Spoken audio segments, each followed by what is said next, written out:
palabra modernidad y conseguí el concepto de Wikipedia. Era lo primero que aparecía.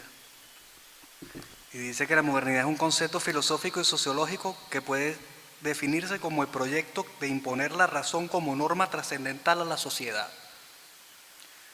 Desde este punto de vista es similar el concepto kantiano de ilustración, la mayoría de edad del individuo que ejerce su razón de forma autónoma, el sapere aude. Y antes que el antropocentrismo humanista del Renacimiento, por ejemplo, el oratio pro homini dignitate de Pico de la Mirandola. Fue muy significativo para entender la diferente concepción de lo nuevo entre la Edad Media y la moderna, el debate de los antiguos y los modernos. En la sociología de Michel Freitas, la modernidad es un modo de reproducción de la sociedad basada en la dimensión política e institucional de sus mecanismos de regulación por oposición a la tradición, en la que el modo de reproducción del conjunto y el sentido de las acciones que se cumplen es regulado por dimensiones culturales y simbólicas particulares. Así, ¿no?, una serie de datos, ¿no? Entonces, bueno, la superación de la sociedad industrial por tal cosa, ¿no? Y después se habla de modernismo, posmodernismo, transmodernismo y otra serie de conceptos.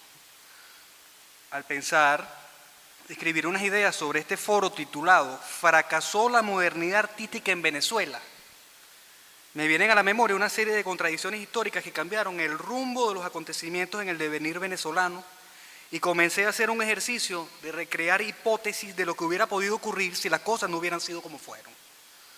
Lo primero que me vino a la mente fue el gran error del general José Antonio Páez, cuando contra toda razón, lógica y consenso, escoge a José Tadeo Monagas como su sucesor, lo que resultaría fatal para la liquidación de la República Conservadora que él había fundado y mantenido bajo su inconmovible liderazgo de jefe civil y militar del país. En sus propias palabras: carajo, qué caro se pagan los errores en política. A la cárcel fue a parar José Antonio Páez luego de su infortunada insurrección contra el gobierno de Monagas, a quien él mismo había promovido para su encumbramiento en el poder. Páez se equivoca y liquida la República Conservadora, de Centauro de los Llanos al rey de los Araguatos. El 24 de enero de 1848 se entiende como la derrota del Partido Conservador y la lucha hacia el siglo XX de los liberales. En el año 48, la oligarquía desaparece, pero sigue el periodo de transición del 48 al 58, cuando estalla la Guerra Federal, del 59 al 63. Se acaba con las leyes de Indias, con las de la colonia, se implanta el igualitarismo, contrariamente a lo que pasó en Colombia, y se inicia la construcción de la democracia social en Venezuela. Esta guerra acabó con las diferencias clasistas en el país, con la estratificación social. Y fíjense ustedes, la guerra federal tuvo un comienzo muy curioso, para que vean cómo son los procesos históricos que brotan de la tierra sin que aparentemente haya quien los dirija ni los guíe. Comenzaron a aparecer pandillas de hombres armados en distintos lugares del país. Hubo hombres como los generales Ezequiel Zamora y Juan Crisóstomo Falcón, que aprovecharon el debilitamiento del régimen de la oligarquía conservadora, la cual agoniza durante esos años, ¿no? Ahora, ¿cuál era el motivo de esos levantamientos? Era en cierta forma el odio a los blancos, a los mantuanos, a sus privilegios. Y la idea era venir a Caracas a matarlos, ¿no?, a matar blancos, ¿no? Existen recuerdos del Brujo Espinosa y otros tantos en el llano que tomaban iglesias, vestían con los trajes de las vírgenes y de los santos a las muchachas más bellas del pueblo y luego las violaban, ¿no? Así comenzó. Cuando se formaliza la revolución, después de que tomaran la dirección Zamora y Falcón, comienzan a liquidar a esos aventureros.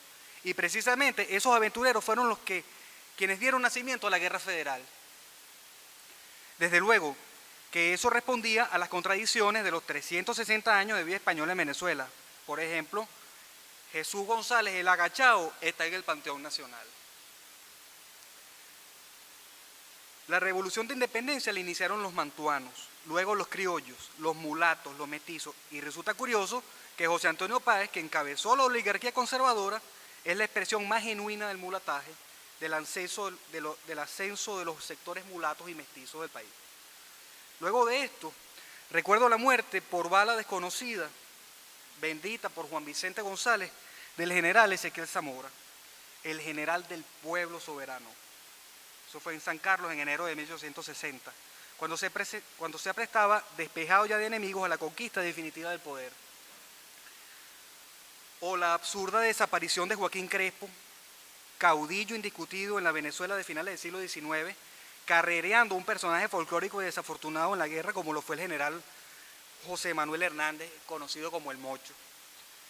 Lo que dio lugar a la liquidación definitiva del liberalismo amarillo y la irrupción de los andinos como nuevos factores de poder. Y en el siglo XX, el viaje de Cipriano Castro, colocado entre el dilema de marcharse a buscar salud o morir, de cuyo resultado deviene el poder absoluto de Juan Vicente Gómez en los siguientes 27 años.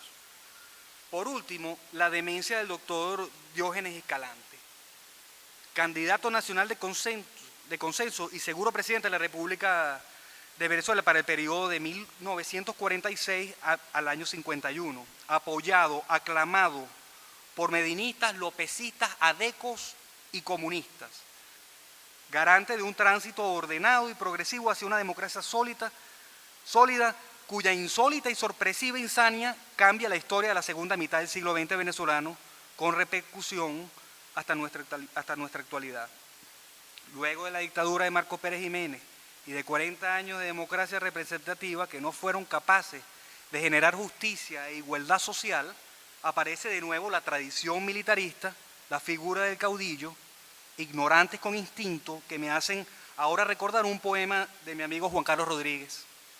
Modernidad ni pinga, inocuidad pendejo, los no lugares, lugares del no recuerdo, hacker, art y pozo muerto. ¿Cómo hablar si somos una aldea grande, una parcela sin cerca de alambre de púa, el patio de un cuartel?